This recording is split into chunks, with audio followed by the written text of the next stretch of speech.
What if I told you that 47 federal agents were actively working on one of the most sensitive investigations in the United States, and then suddenly, they were gone? No announcements, no clear transfers, no public explanation.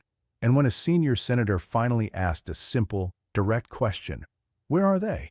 the response wasn't clarification, it wasn't denial, it was silence, followed by something far more serious: the invocation of the Fifth Amendment. This is the moment that turned a routine Senate hearing into something far more intense, something that people are still trying to understand.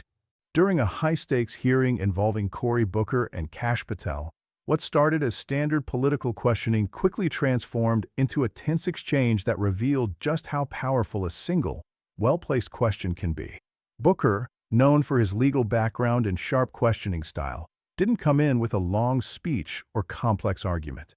Instead, he came with one page and one focus: accountability. He asked about a specific group, 47 agents reportedly assigned to an Epstein-related counterintelligence effort earlier in 2025, and he asked a question so simple it almost felt impossible not to answer. Where are they now?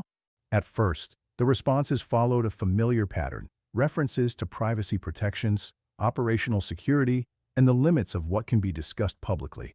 But Booker didn't ask for names, classified details, or sensitive intelligence. He narrowed the question again and again, stripping it down to its core. Are those agents still assigned, reassigned, or no longer in those roles? And that's when the tone of the room began to shift. Because when a question becomes that precise, any hesitation begins to carry weight. According to the narrative presented, a written response from the FBI indicated that 0 agents were currently assigned to that specific line of work. 0. That single word raised more questions than it answered. Did those agents move to other cases? Were they reassigned, placed under review, or something else entirely? These are the kinds of routine administrative outcomes that agencies typically clarify without hesitation.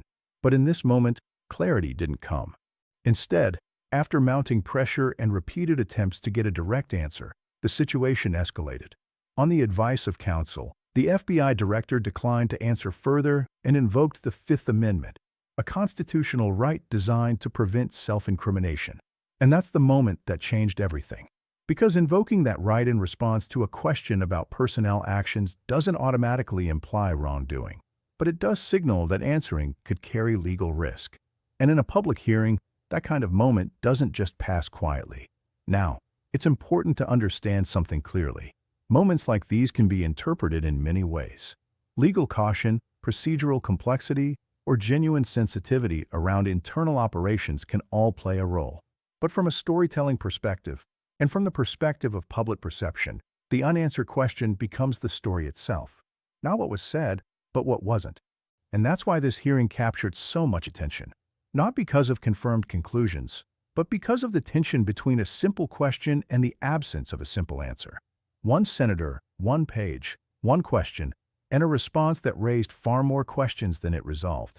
So the real issue isn't just what happened to those 47 agents. It's why, when asked directly, the answer became something that couldn't be given out loud.